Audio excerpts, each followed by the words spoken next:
요한복음 12장 23절부터 26절까지 함께 읽습니다. 예수님께서 대답하여 가라사대 인자의 영광을 얻을 때가 왔도다. 내가 진실로 진실로 너희에게 이르노니 한 알에 미리 땅에 떨어져 죽지 아니하면 한 알 그대로 있고 죽으면 많은 열매를 맺느니라. 자기 생명을 사랑하는 자는 잃어버릴 것이요 이 세상에서 자기 생명을 미워하는 자는 영생하도록 보존하리라. 사람이 나를 섬기려면 나를 따르라.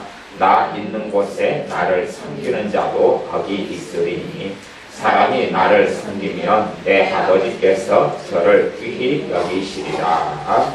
아멘.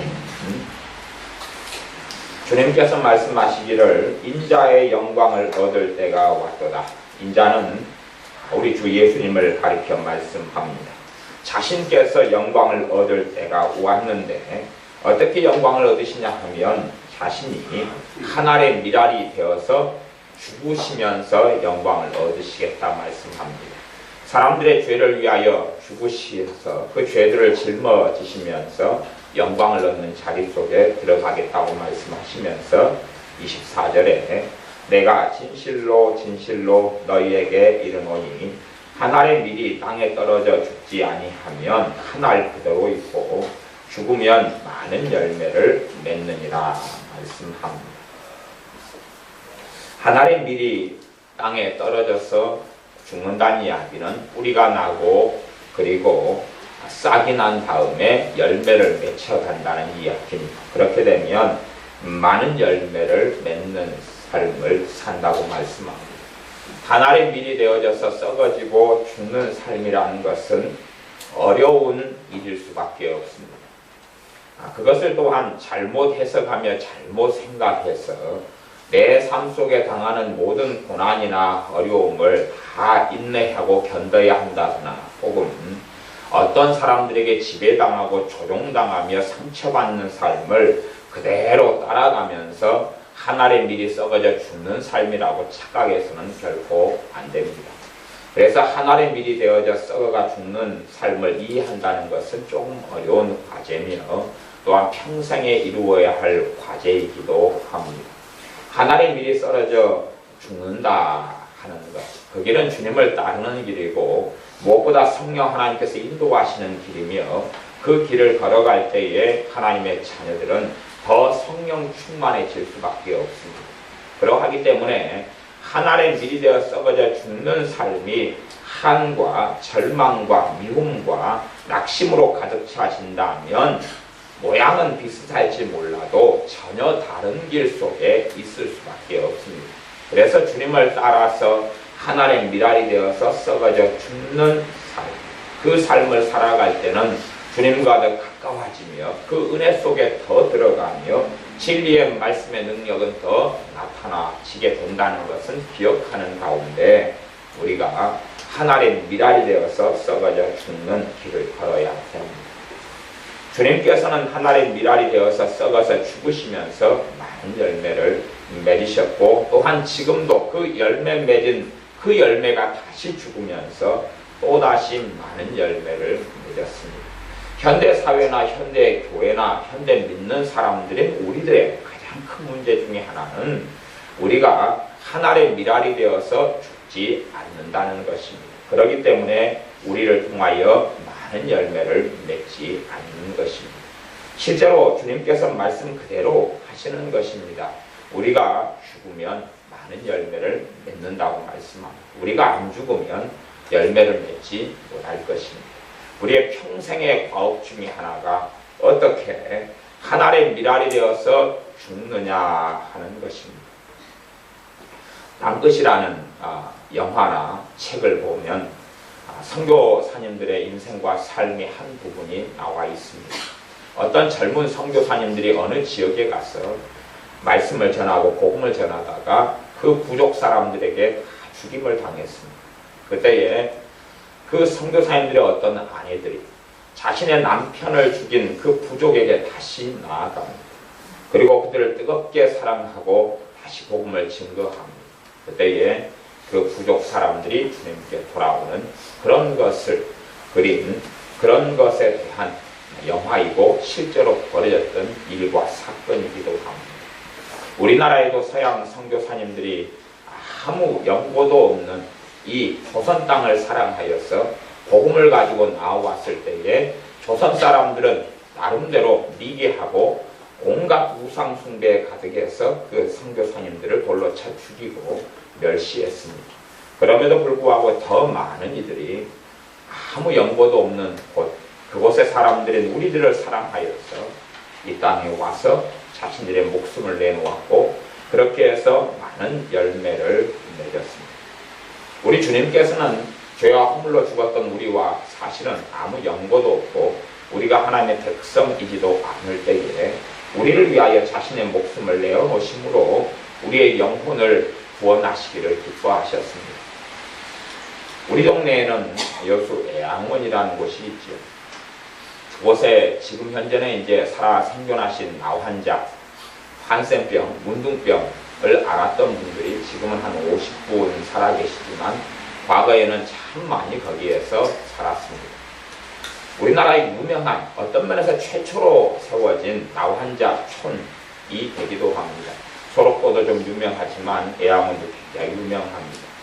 유명한 이유 중에 하나는 이 애양원 병원 나환자들을 위하여 생명과 목숨을 바친 주의 종들이 많았기 때문에 그렇습니다. 물론 첫째는 우리나라 사람들이 아니었고 서양의 선교사님들이었습니다. 의료 선교사로 의사 선교사님으로 오셔서 문둥병자, 한국 사람들조차도 우리 민족조차도 저주하고 가족조차도 저주하고 버려버리는 사람들을 거두어 들여서 씻고 치료하고 고치고 그렇게 한평생을 함께 하다가 죽어가는 사람들, 그러한 사람들로 인하여서 미랄이 열매를 맺혀서 대부분의 한센병, 문둥병을 앓았던 사람들이 주 예수님께 돌아왔습니다. 아마 저나 여러분이 문둥병자가 되어졌다면 하늘을 원망하고 하나님을 원망하고 세상을 원망하고 저주하면서 살다가 한평생 한으로 죽었을 것입니다. 그런데 그 문둥병자, 한센병, 이 나병 환자들이 어떻게 그 비참한 첨단 지경, 가족까지 자신을 버려버리며 굶어 죽어갈 수밖에 없어서 그 병으로 한이 가득하여 비참하게 절망 속에 있는데 어떻게 그들이 예수님을 만나게 되었는가 하는 것입니다. 그들을 정말로 뜨겁게 사랑하여 도무지 사랑할 수 없는 사람들을 예수님의 사랑으로 끌어안는 종들이 있었기 때문에 그렇습니다. 그렇게 끌어안는 하나님의 사람들이 있었기 때문에 그들을 통하여 문둥병자들은 주님을 만나게 되었습니다. 그리고 오는 문둥병자들마다 주님을 만나고 회개가 터지고 나병 중에 문둥병 중에서라도 주님을 찬양하며 경배하였습니다. 한국에 있는 목사님으로서는 손양은 목사님이라는 분이 계십니다. 당시에는 문둥병자들에게 지금도 우리나라의 문둥병자들이 한 25,000명, 한센병 그 정도 있다고 그렇게 되어집니다만 당시에 일제시대 지나고 한 1940년, 50년 이때에 한국에 문둥병, 나병 환자들이 한 5,000명 가까이 이렇게 있었다 그럽니다. 그때 한 2,500명 그렇게 나환자촌들에 수강되고 그러하였습니다. 당시에는 좀 의학이 발달하지 않아서 어떻게 하면 이 나병, 문둥병을 치료할 수 있을 것이냐 할 때에 크게 두 종류로 사람들이 믿었습니다. 하나는 어린아이, 사람을 삶아서 먹으면 치료된다. 그렇게 있었던 것이 있어서 실제로 문둥병을 앓았던 그 비참한 지경에 있던 사람들이 돈 주고 어린아이를 사가지고 삶아 먹었던 일들이 종종 있었습니다. 그러나 문둥병은 치유되지 않았습니다. 또 하나는 문둥병자들의 흘러내리는 그 피고름을 사람이 입으로 빨아내고 핥아내면 치유된다는 그런 속설이 있었습니다. 하지만 도대체 그 문둥병자들의 흘러내리는 피고름을 빨아내면서 자신은 문둥병 나병에 걸리지 않을 것인가? 왜? 나병이라는 것이 실제로 전염된 성질의 것이 아니라고 밝혀졌습니다만은 당시에는 그것이 전염병처럼 여겨졌었기 때문에 그래서 그 문둥병자 나병 환자들의 피고름을 과연 누가 빨아내어서 그를 치유할 것이냐. 물론 실제로 나병 환자들의 그 피고름을 빨아낸다 해서 치료되는 건 아닙니다. 그런데 손양원이라는 목사님은 그때 그렇게 믿었던 사람들, 그렇게 주님을 알지 못하고 만나지 못했던 사람들의 피고름을 입으로 빨아내기 시작했습니다. 왜냐하면 주님의 사랑 때문에 그러했습니다. 그리고 놀랍고 신기한 것 중에 하나는 그렇게 빨아낸 사람들마다 치료되어져 가기도 했습니다. 또한 그러면서 더 놀라운 것은 그들이 주님을 만나기 시작했다는 것입니다. 누가 어떤 이가 그 더러운 피고름을 빨아내는 것을 기뻐하고 좋아하겠습니다. 그러한 삶은 저도 원하지 않고 여러분도 원하지 않을 것입니다. 어떤 곳에는 전염병이 창궐해서 무수히 많은 사람이 죽어나가는데 예수님의 사람들이 그 속에 들어가서 자신의 생명을 담보로 살아가면서 그들을 사랑하다가 함께 전염병에 걸려서 죽어나갔습니다. 그러면서 그 미랄이 썩어져 열매를 맺으면서 전염병 가운데 살아났던 마을의 사람들이 예수님께 돌아오기 시작하는 것입니다. 왜냐하면 예수님의 사람들이 들어와서 자신들을 희생하고 돌보면서 전염병에 함께 걸려서 죽어나가는 것을 자신의 눈으로 보았기 때문에 그렇습니다. 자신들도 무서워서 자신의 가족, 형제, 부모가 전염병에 걸려있을 때 자신들의 목숨이 아까워서 형제, 부모, 가족을 버려버렸는데 그 사람을 돌보다가 함께 죽어가는 것을 발견하고 도대체 저 사람들은 누구냐 하게 되었는데 그들이 예수님의 사람들이었던 것이 발견되었기 때문에 그렇습니다. 그리고 사람을 통하여 주님을 만나게 되었습니다. 본시적으로 주님께서 말씀하시기를 너희가 서로 사랑하면 너희가 내 제자인 줄 알리라. 사람을 통하여 주님을 만나게 됩니다. 예수님의 사람이 하나의 미랄이 되어서 썩어져 죽으면 주님을 만나게 됩니다. 이것이 정말 쉬운 과업도 아니고 쉽고 편한 길도 아닙니다. 그래서 주님께서는 말씀하시기를 25절에 자기 생명을 사랑하는 자는 잃어버릴 것이요 우리의 생명을 사랑하면 우리는 썩지 않고 보존하려고 하겠습니다. 내가 한 미랄인데 내 생명을 살리고 보존하려고 그러면 그대로 있을 수 있다는 것입니다. 과거 한 수천 년 전에 탄화 벽시 같은 것이 간간히 발견되어져 왔습니다. 탄화 벽시 같은 것은 한 수천 년 전에 있었던 벽시가 그냥 약간은 거슬렸는데 불에 끌리고 거슬렸는데 그게 진흙 속에 있으면서 그대로 죽지 않고 생명을 간직한 채로 수천 년이 지난 지금까지 그대로 보존되어 왔다는 것입니다. 그래서 이것을 땅에 심었더니 인자 수천 년이 지난 지금 싹이 나는 것입니다. 그래서 과거에 벽시가 놀라운 생명력을 가지고 수천 년간이나 보존되어 있었던 것을 봅니다. 사실은 어떤 면에서는 그 벽시는 수천 년 동안 죽지 않는 것이지요. 그리고 단지 자기 한 생명만으로 존재했던 것입니다. 주님께서 걸으셨던 좁은 길, 어떤 길을 요구하시냐 하면 죽는 삶을 요구하십니다. 죽는 삶인데 하나의 미랄이 되어져 썩어져 죽는 삶입니다. 우리가 오늘도 밥을 먹었는데 그 밥을 먹었던 그 쌀은 어떠한 이삭이, 어떠한 벽시가 죽어서 만들어진 것입니다. 그러나 과연 그 이삭이 죽었다 그렇게 말할 수 있겠는가 하는 것입니다. 그렇게 죽었다 말할 수는 없겠죠. 거기에서 끊임없이 미랄이 생겨났기 때문에 그렇답니다. 주님께서는 자기 생명을 사랑하는 자는 잃어버릴 것이다 그럽니다. 단지 자기의 생명을 사랑해서 벽시 그대로 자기 미랄 그대로 그렇게 보존한 사람들은 죽어버릴 것이다 그럽니다. 주님께서 종들을 불러서 어느 날 한 문화씩 10종들에게 나누어 주었습니다. 그리고 마침내 주님께서 다시 재림하시고 찾아오셔서 종들을 불러서 계산하셨습니다. 한 종에게 너가 무엇을 하였느냐 그러니까 주님께서 주신 한 문화로 내가 10문화를 남겼으니 착하고 충성된 종아 10고울의 권세를 차지하라. 두 번째 종을 만났습니다. 너는 어떻게 하였느냐? 주께서 주신 한 문화로 5문화를 남겼습니다. 착하고 충성된 종아 다섯 고을의 권세를 차지하라. 문화라는 돈은 대단히 큰 돈은 아닙니다. 그냥 하면 잘해야 귀신 많은 정도 하는 돈입니다. 그런데 그 돈을 모으고 벌었다고 주님께서 주시는 것은 10고을의 권세고 5고을의 권세라는 겁니다. 우리가 이 땅에 살면서 희생하고 헌신했던, 주님에 대하여 했던 것에 대해서는 상상하지 못할 값을 주님께서는 지불하신다는 것을 알 수가 있습니다. 또 한 종을 만났는데 그 종이 주님께 한 문화를 그대로 드립니다. 주님께서 준 그대로 드리면서 당신께서 주신 한 문화가 여기 그대로 있습니다. 말씀할 때에 주님께서 악한 종이라고 말씀하셨습니다. 그리고 그 한 문화까지도 빼앗아 버리라고 말씀하며 쫓아내셨습니다. 주님께서 달란트 비유를 가지고 말씀하셨습니다. 어떠한 종에게는 5달란트, 어떠한 종에게는 2달란트, 어떠한 종에게는 1달란트를 주었습니다.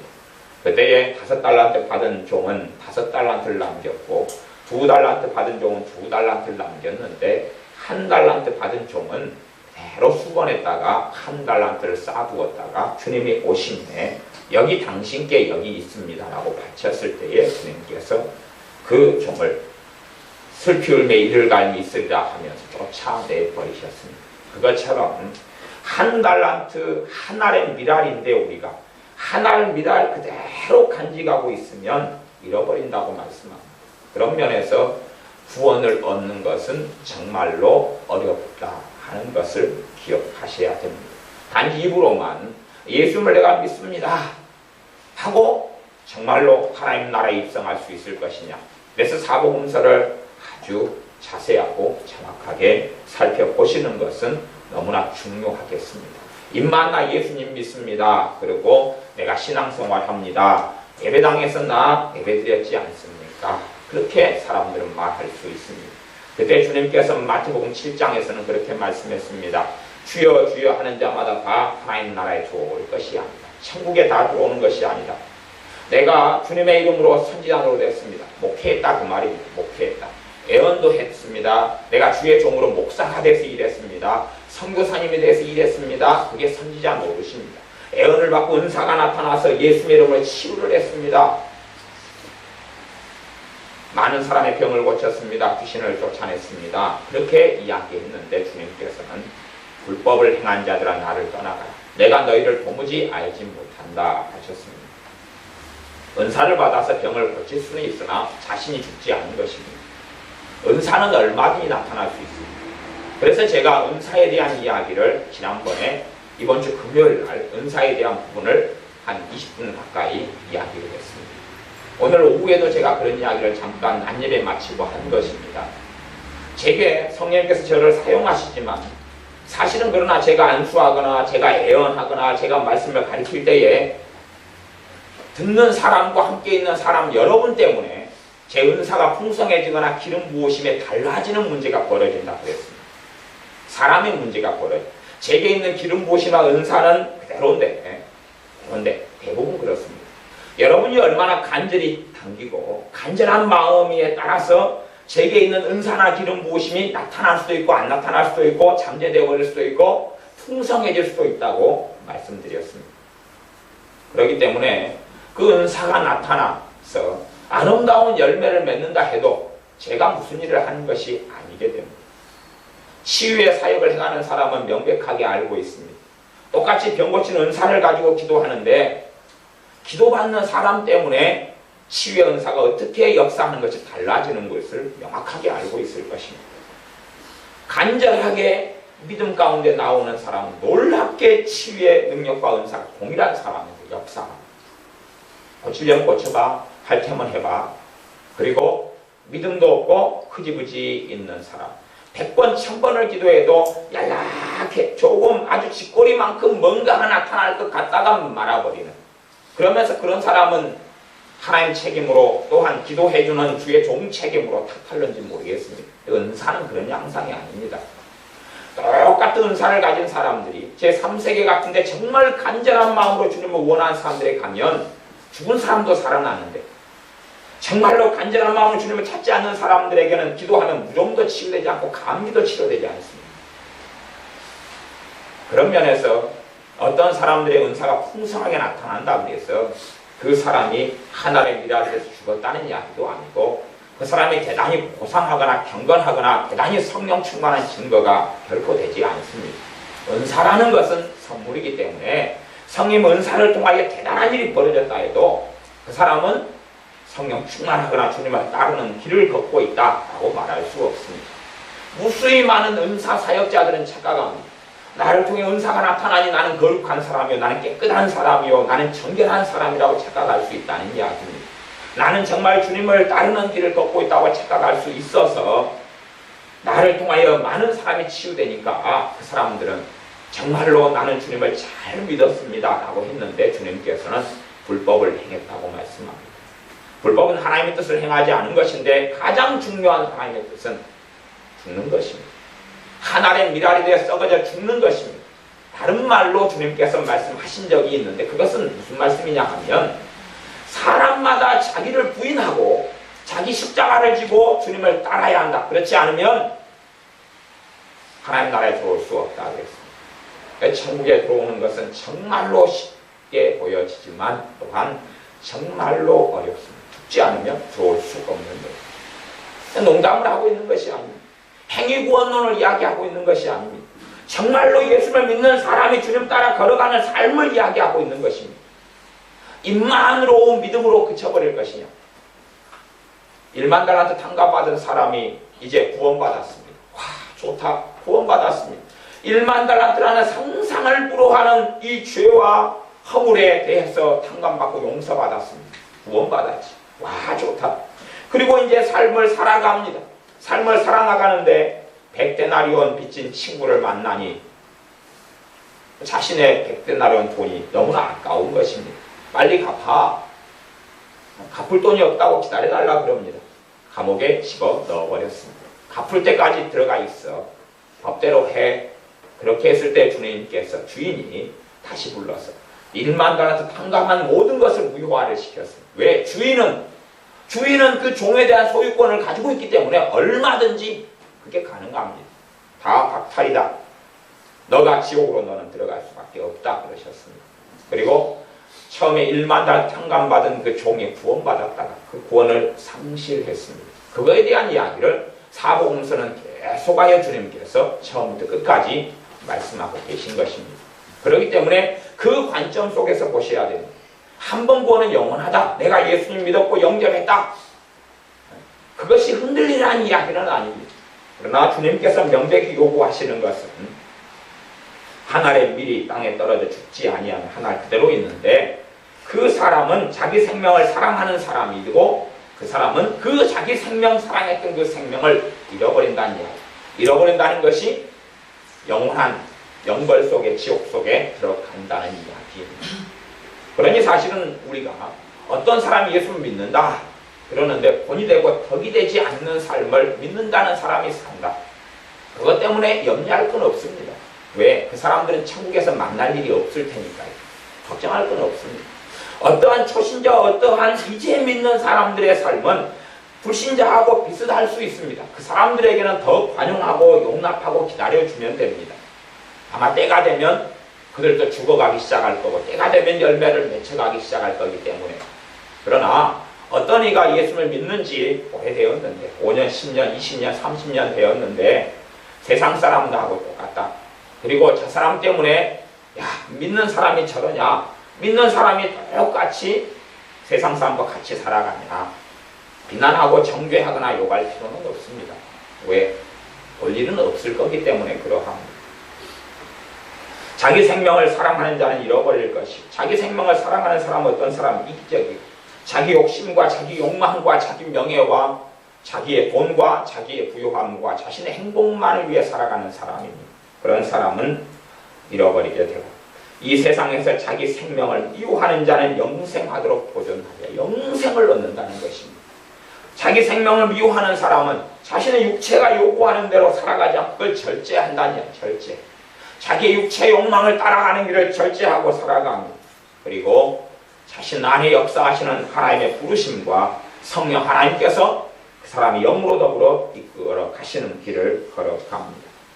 26절 사람이 나를 섬기려면 나를 따르라. 나 있는 곳에 나를 섬기는 자도 거기 있으리라. 주님을 섬기려면 주님을 따르라 그랬습니다. 주님이 어떤 길을 걸었습니까? 주님께서 하나의 미랄이 되어서 내가 죽는다 하고 그 죽으신 길을 걸었습니다.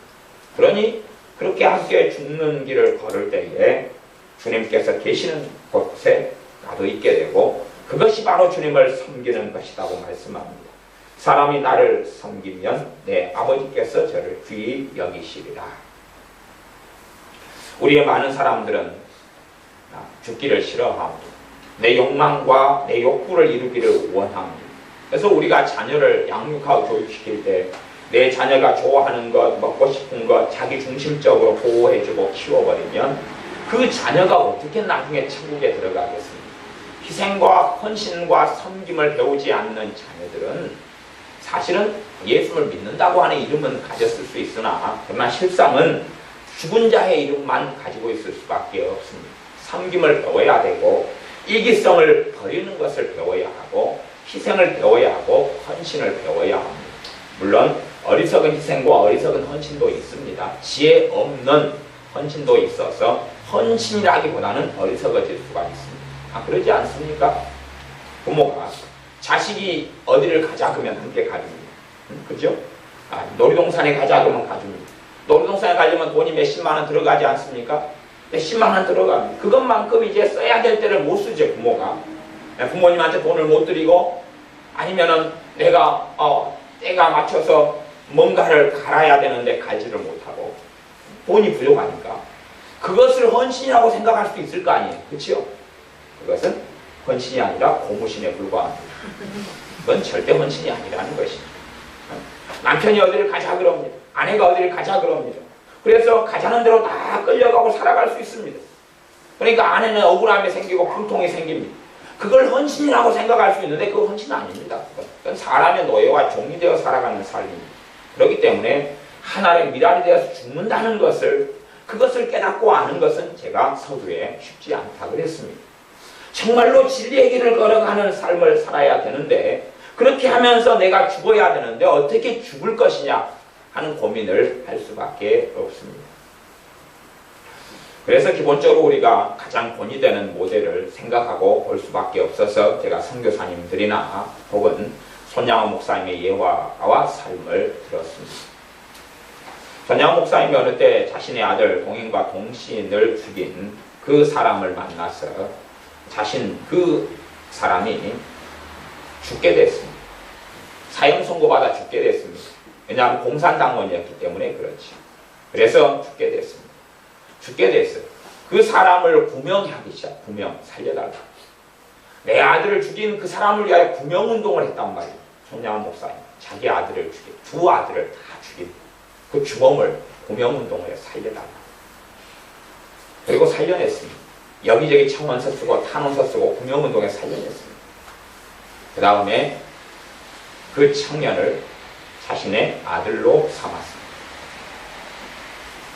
이제는 그분은 돌아가셨고 그분의 아들이 목사님이 되어서 많은 사람들에게 복음을 전하고 있습니다. 시간과 세월이 많이 흘렀죠.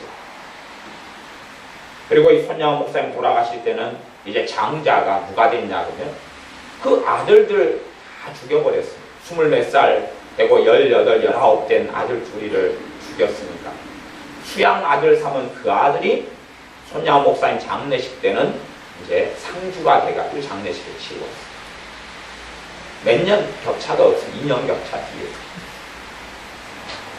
그러한 삶을 산다는 것이 어떻게 쉽습니까? 내 속으로 낳은 자식 둘이를 죽인 사람을 위해서 구명운동한다는 것이 그게 어떻게 쉽습니까? 또한 자기 아들들을 죽인 사람에 대하여 정상적인 사람이 이빨을 갈고 분노해야지 마땅하지 않겠습니까? 그러나 그를 용서하고 축복하며 자신이 돌보고 키우고 섬기는 아들로 삼는다는 것이 어찌 쉽습니까? 손양호 목사님이 신사참배를 반대하다가 감옥에 들어갔습니다. 감옥에 들어가 있으면서 몇 가지 일을 했다고 그럽니다. 감옥에 들어갔는데 감옥에서는 주로 하루에 하나 정도, 한 번 정도씩이나 이렇게 작은 주먹밥 그런 것을 하나씩 줍니다.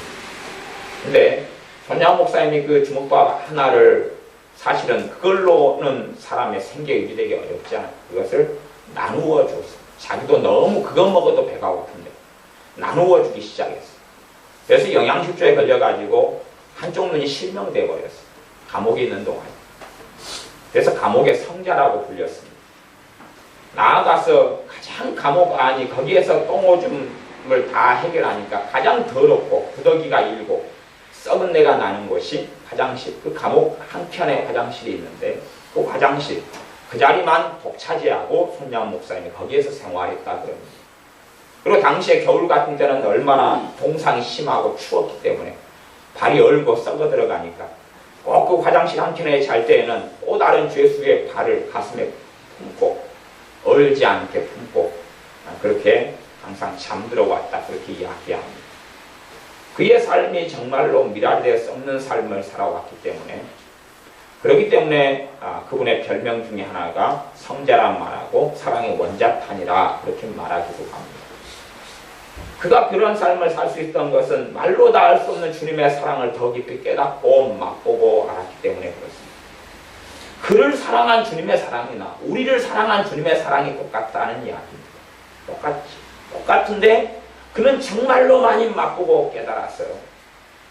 문둥병자들, 환자들과 함께하고 그들을 위해서 살고 그들에게 복음을 전하고 실제적으로 그들을 삶 속에 사랑하고 미랄이 되니까 그들이 주님께 나와서 다 주님을 뵙고 만나게 되었습니다. 제가 예전에 젊었을 때는 그 애양원에 자매결연을 맺어서 여러 차례 가고 왕래를 했었습니다. 그래서 애양원에 주로 하는 그것이 먹고 살기 위해서 나병 환자들, 환자들도 먹고 살아야 되니까 가장 더러운 일을 그들이 선택했는데 그것은 동물 키우는 거였습니다.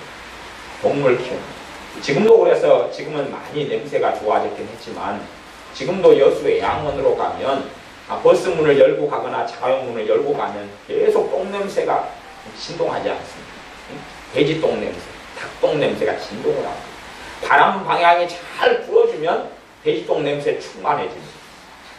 왜냐하면 가장 더럽고 먹고 살기 위해 선택했던 짐승 키우기인데 사람들이 가장 하기 싫어하는 돼지 키우고 닭 키우고 그렇게 해서 그 길을 선교사님들이 열었습니다. 먹고 살려줘야 되니까. 그래서 그때부터 지금까지 그렇게 해오고 있어요. 지금까지. 그래서 이제 이 나환자들 같은 경우는 손도 뭉그러져 있고 눈알도 이렇게 없고 빠져 있고 코도 뭉그러져 있어서 힘든 일 중에 하나가 돼지똥 치우는 거였어요. 돼지똥이 이렇게 막 차면 움막에 차면 치우는 거여서 자매결을 맺어가지고 돼지똥 치우러 제가 좀 다니거나 그랬어요. 나이 드신 분들이나 그때는 다 나이가 많이 드셔버렸어요. 그래가지고 그걸 치울 힘이 없으시니까 시간 내가지고 청년들이 가서 돼지똥, 소똥 치워주고 그러면 이제 닭을 막 삶아주세요. 닭도 키우고 돼지도 키우고 막 그러니까 그렇게 이제 또 며칠 하다가 또 오고 뭐 그렇게 좀 했었어요. 그러면서 그분들의 삶과 모습을 보게 되었습니다. 근데 그분들은 정말로 성령 충만한 거예요. 손이 뭉그러졌는데 눈알이 없는데 찬양하고 얼굴에 광채가 나는 거예요. 오면 사주육신이 저 같은 경우는 멀쩡하고 함께 똥, 돼지, 똥 그 사람들 맨날 맞고 사는 거고 우리는 간혹 가다가 한 번 맞는데도 맨 처음에 익숙하지 않으니까 그럴 뿐이지만 익숙해지니까 이제 거기에서도 뭐 닭 삶아주시니까 백숙이 뜯고 그러지만 똥바닥에서 그러지만 그분은 항상 그렇게 살면서 다 주님을 사람들이 만났어요. 주님을 만나니까 노년이 되어서도 우리는 노년 되면 얼마나 강팍합니까? 그분들은요 눈알이 없는데 말씀을 다 외우고 있어요. 이게 젊은 청년 저보다 말씀을 더 잘 외우고 있어요. 눈알이 없다니까요. 눈이 없고 소경들인데 말씀을 잘 외우고 있어요. 70, 80, 90대 말씀을 잘 외우고 있어요. 제가 가면 한 번씩 말씀 외워주셔요. 말씀 외워주셔요. 성령 충만하기 때문에 성령이 주신 말씀을 그냥 받아요. 그분들은. 그래가지고 저한테 주님께서 뭐 특별히 애언이다 이런 거 말고 그냥 이런 말씀이 떠오르네요. 그리고 성경을 저한테 읽어주셔요. 자기 안에 들어와 있는 말씀을. 그러면 보통 성경을 한두 장, 서너 장씩 그냥 계속 이야기해요. 서너 장씩 줄줄줄줄. 그분들은 완전히 말씀에 쟁여서 살아왔던 사람들. 먹고 사는 것 말고는 오직 하나님 말씀 속에 들어가는 것 하나 말고는 그들이 안 했어요. 그러니까 그때 당시에 제가 지금 이야기하는 80년도 후반, 90년도 초 중반까지 이야기입니다. 성경 66권을 다 해온 다 노인분들, 머리가 희고 눈알이 없고 이런 분들이 성경을 다 해온 분들만 수십 년 가까이. 그러니까 이제 완벽하게 해온 분들은 그때 5분이니까 10분 안에 됐고, 거의 몇 장 좀 어렵고 난해한 거 빼놓고 신약은 다 해오고 구약은 중요한 장들은 전부 다 해온 분은 수십 분이었어요. 그들이 살아가면 세상 낙이 없고, 세상에서가 아니라 선교사님들과 주의 종들을 통해 주님을 만났기 때문에 주님의 말씀을 뜨겁게 사랑하거든요. 그러니 환경은 정말 열악하고 몸은 따라주지 않는데 성령 충만함의 은혜와 기쁨이 넘쳤고 얼굴에 광채들이 나셨어요. 야, 어떻게 저런 삶이 가능할까? 어떻게 저런 삶이 가능하지? 싶은 삶을 살다가 대부분 돌아가시고 이제 지금은 한 50분 정도 살아있다는 이야기를 듣습니다. 우리가 현실이나 환경의 삶을 바라보면서 산다면 어리석어질 수밖에 없습니다. 주님께서는 오히려 우리에게 현실의 삶을 통하여 바라보고 사는 게 아니라 하늘의 미랄이 되어 썩어져 죽는 삶을 원하십니다. 사실은 그때에 깊은 은혜 속에 들게 되어집니다. 내가 정말로 자원하고 출교함으로 주님을 섬기는 여정 속에 들 때 말로 닿을 수 없는 이 땅에서 하나님의 나라를 체험하고 살아가게 되어집니다. 그러나 내가 이 땅에 자기의 생명을 사랑하고 육체의 소욕을 사랑해서 그 속에 살아간다면 놀라운 하나님의 영광을 체험하지 못합니다. 찬양을 막 기름 부음 있는 찬양을 한다 해서 하나님의 영광 속에 들어가지가 않습니다. 내가 어떻게 썩어지고 죽어질 것이냐 하는 것입니다. 그냥 손쉽게 깨달으려 하시지는 마시고 손쉽게 가정이나 부부생활에 적용하려고 하시지는 마십시오. 꽤 어렵습니다. 그래서 묵상이 필요하고 기도가 필요한 주제라고 이야기했습니다. 빌립보 3장에도 사도 바울의 삶을 통하여 그러한 삶의 모습을 들여다볼 수 있어서 제가 빌립보서 3장 말씀을 좀 읽어보겠습니다. 빌립보서 3장 7절부터 11절까지 말씀입니다. 빌립보 3장 7절부터 제가 읽어보겠습니다. 그러나 무엇이든지 내게 유익하던 것을 내가 그리스도를 위하여 다 해로 여길 뿐더러. 무엇이든지 내게 유익하던 것들을 다 예수님 때문에 좋지 않은 것을 여겨버린다는 이야기입니다.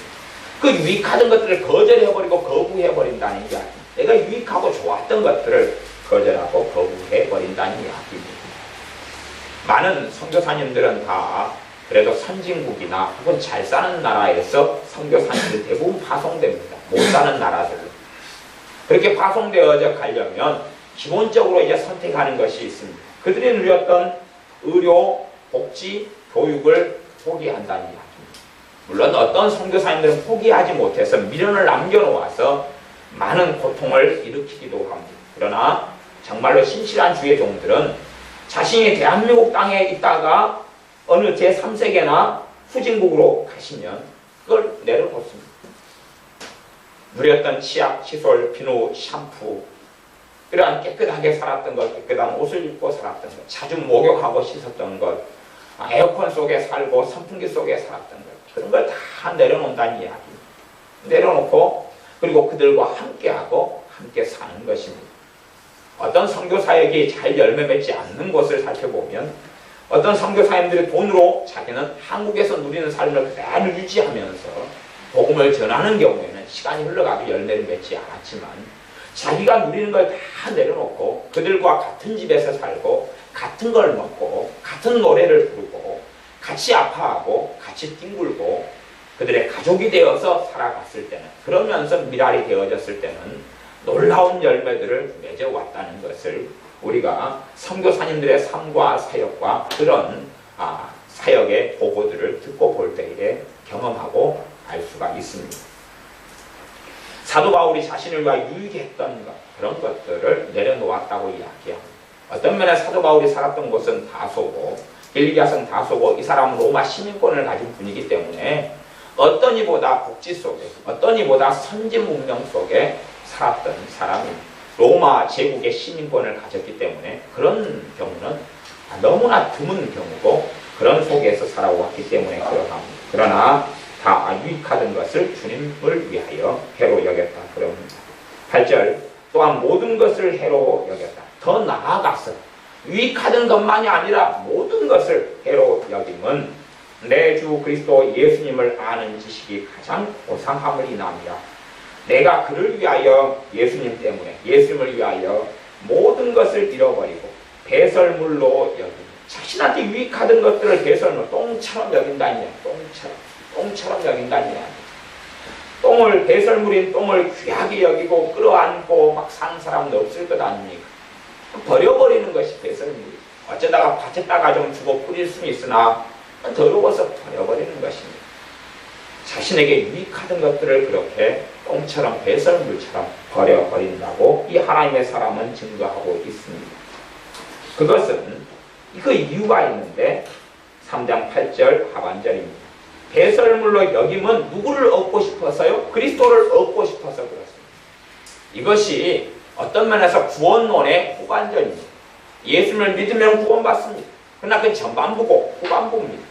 두렵고 떨림으로 너희 구원을 이루라 하는 후반부에 들어갑니다. 행위로 구원한다는 것이 아닙니다. 그것은 명백하게 이 사도 바울이 부인하고 있습니다. 그건 절대 아니다. 그런 건 절대 아니다. 그것이 구절에 대한 이야기. 혹시 그렇게 오해할까?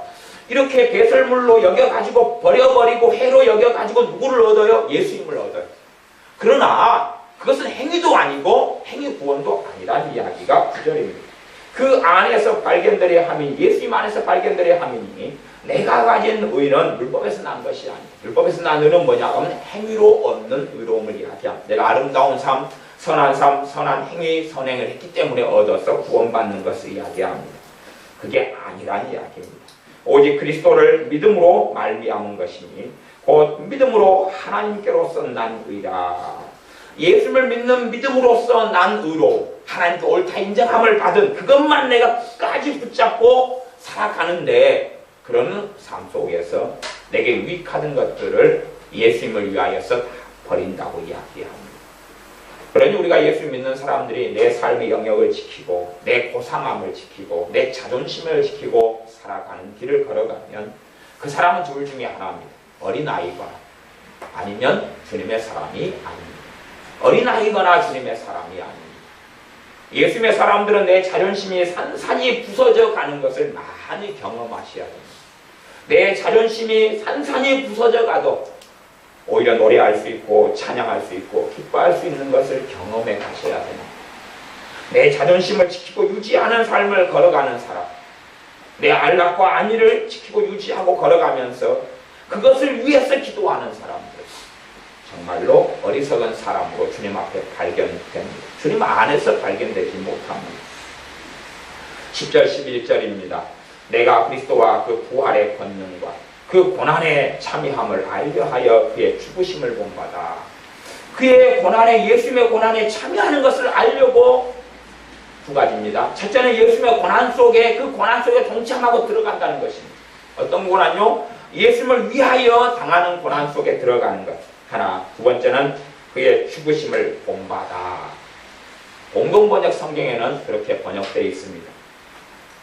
주님과 함께 죽기를 원한다. 주님을 위하여 주님과 함께 죽기를 원한다. 그래서 그 다음 구절 11절에 그렇게 되어 있습니다. 그의 죽으심을 본받아. 그것은 주님의 죽으심처럼 죽는다는 것입니다. 그렇게 살다가 죽는다는 것입니다. 어찌하든지 죽은 자 가운데서 부활에 이르려 하노니 그렇게 주님을 위하여 살다가 죽어가지고 그들 속에서 주님께서 오실 때에 부활을 얻겠다는 것입니다. 주님처럼 하늘에 썩어진 미랄이 되어서 살다가 죽어가지고 그렇게 죽은 자들 가운데서 주님 오시면 새 몸을 얻고 영원한 주님의 나라에 서기를 원하여 그 길 속에 들어간다는 것입니다. 12절까지만 제가 읽겠습니다. 내가 이미 얻었다 함도 아니 온전히 이루었다 함도 아니라 오직 내가 그리스도 예수님께 잡힌 바 된 그것을 잡으려고 쫓아가라. 지금도 치열하게 그 길을 걸어가고 있다고 이 빌립보서 말씀을 기록할 때에 이렇게 말씀하고 기록하고 있습니다. 우리의 삶 속에서 우리에게 유익하던 것들을 정말로 주님을 위하여 내가 내어놓을 수 있느냐, 하는 것을 돌이켜 보아야 돼요. 그건 돈도 아니고 물질 이전의 것이지요. 돈 이전의 것입니다. 심지어는 우리가 좋아하던 드라마를 좀 많이 내려놓고 뭐 많이 좋아하던 사람 한꺼번에 끊는 그건 어렵습니다. 그거 어렵습니다. 그런 식으로 막 극단적인 삶을 선택하시 보셔야 괴롭습니다. 게임을 많이 하시는 분들이 한꺼번에 때려치우겠다 그렇게 하시면 그 굉장히 곤란하십니다. 한 3분의 1 정도 그만두시고 3분의 2는 남겨놨다. 그렇죠? 네? 은혜가 와야지 한꺼번에 때려치워지는 것입니다. 줄여나가는 것이죠. 줄여나가는 것이. 우리의 삶이 한꺼번에 나란 존재가 이렇게 역동적으로 변화되지 않습니다. 한꺼번에 변화되지 않아요. 하시다가도 애니팡을 2시간 하시면 1시간 반, 1시간을 줄이라는 이야기. 이렇게 줄이는 거예요. 줄이는 거예요. 때려치우라는 이야기 아닙니다. 저도 지금 애니팡 말고 뭐 하라고 자꾸 연락이 오고 저도 애니팡을 사실은 뭐 한 120단계까지 진출해 본 사람인데 저도 선수권자에 들어가는데 내가 그런 걸 하다가 다 그만두고 다 어떻게 해버리라는 이야기가 아닙니다. 우리라는 존재는 한 걸음 한 걸음 걸어가는 것입니다. 한 걸음 한 걸음 걸어가는 것입니다. 한순간에 다 역동적으로 바꿔버릴 만한 그런 존재가, 그런 자존망대한 존재가 우리가 아닙니다.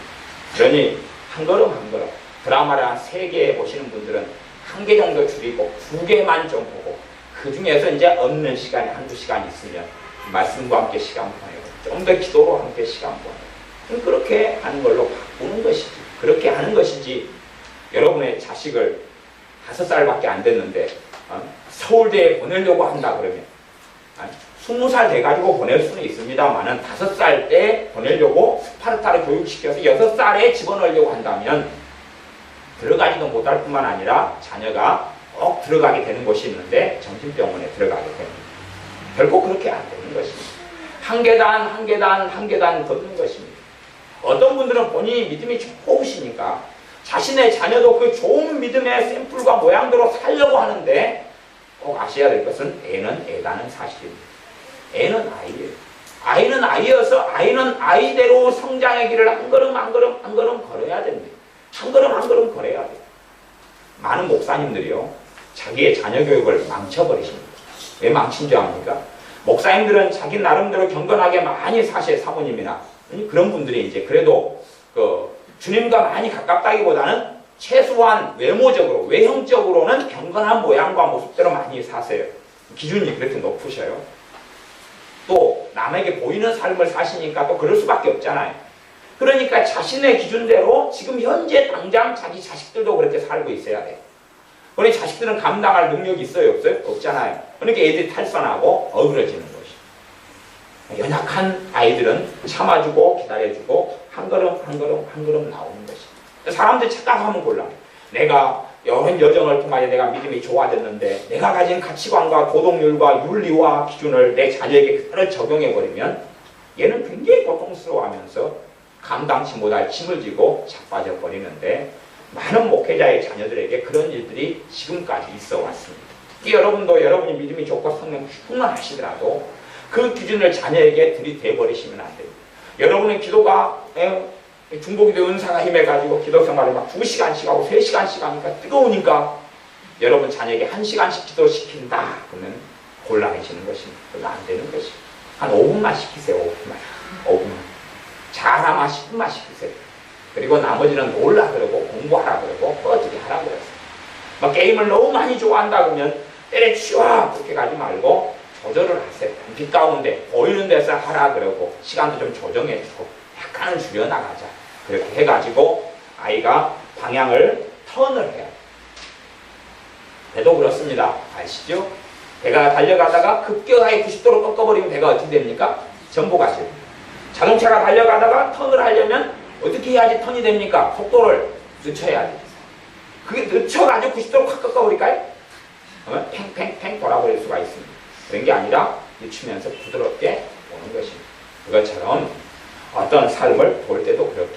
그러니까 회개라는 것을 극단적으로 그냥 바꿔버리는 모양이 나타날 수 있는데 그건 예외적으로 성령 하나님이 놀랍게 역사하고 은혜와 기름 부음이 놀랍게 역사해서 전폭적으로 이렇게 바꿔버릴 수가 있는데 그런 삶은 사실 일반적인 것이 아닙니다. 일반적인 게 아니에요. 안 먹다가 하루 10끼 먹어버리면 배 터져버립니다. 그것처럼 그렇게 급격하게 선회하는 것 그것이 우리가 보통 살아가는 삶에서는 사실은 별로 가능하지 않은 이야기. 갑작스럽게 불가항력적으로 은혜가 오고 기름 부음이 와서 그런 일이 간혹 벌어집니다만은 내 자녀의 수준에 맞게 그렇게 턴을 해가지고 가도록 도와야 지혜롭습니다. 공부도 마찬가지 아닙니까? 내 자녀의 눈높이에 맞는 공부를 시켜야지 그 아이보다 훨씬 더 높은 걸 시킨다면 아이가 감당하지 못해서 정말로 힘들어져 버리게 되고 맙니다. 감당치 못할 것을 주면 감당치 못합니다.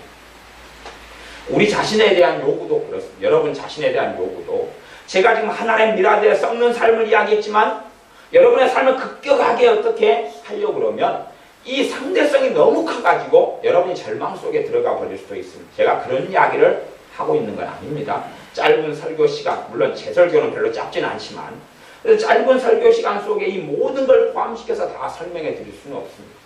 하지만 여러분이 극단적으로 가시는 것에 대한 염려는 제가 있기 때문에 그 극단성을 주의하시는 가운데 여러분이 때로는 누릴 것도 누리시고 그렇다고 뭐 성교시에 있는 아이들이 굶주려 가고 있으니까 여러분 밥을 3끼 먹던 거 2끼 줄이면서 또 간혹 피자 먹던 것을 안 먹으면서 돈을 보내시려고 그러지 마시고 피자는 열심히 사 드시되 조금 더 아껴가지고 그래가지고 보내는 것이지 시대나 상황이나 사는 모양이 틀린데 똑같은 모양으로 살면서 어떻게 하려 그러는 것은 어렵다 하는 이야기입니다. 그래서 우리가 한 걸음 한 걸음 걷는 길이지 한 알의 미랄이 썩어져 죽은 다음에 내일 되니까 열매가 주렁주렁 맺힌 게 아니지 않습니까? 그러죠? 시간이 흘러가가지고 봄에 그렇게 썩어서 죽어서 싹이 난 다음에 가을 되면 열매를 맺히는 것처럼 시간이 걸린다는 것을 기억하셨으면 좋겠습니다. 기도하겠습니다. 아버지 하나님, 우리가 한 알의 미랄이 되어져 썩어서 죽으면 많은 열매를 맺는다고 말씀하셨사온데 이 길이 주님께서 걸으신 길이고 이 길이 우리가 걸어야 하는 길이지만 정말로 어렵습니다. 무엇보다 하나님 말씀을 왜곡하거나 또한 잘못 이해할 수 있는 부분이 많이 있기 때문에 성령 하나님의 도우심을 구합니다. 도와주셔서 말씀을 왜곡하거나 어리석게 생각하거나 너무 급박하거나 조급하거나 절망적으로 극단적으로 생각하지 않도록 성령 하나님 말씀을 잘 깨닫도록 도와주시옵소서. 또한 우리의 삶이 나아갈 때 한 걸음 한 걸음 나아가서 사도 바울이 내가 이게 작은 것도 아니고 이제 내가 쫓아간다고 했던 것처럼 우리도 그 과정 속에 한 걸음 걸어가오매 우리가 날마다 주님 안에서 죽는 삶을 살게 하여 주시되 믿음의 성장해 가면서 넉넉히 감당할 수 있을 만한 믿음의 사람이 되어져 가면서 우리의 믿음의 분량과 수준에 맞추어서 하나의 미랄이 되어져 죽는 삶을 살게 도와주시옵소서. 예수님의 이름으로 기도하옵나이다. 아멘.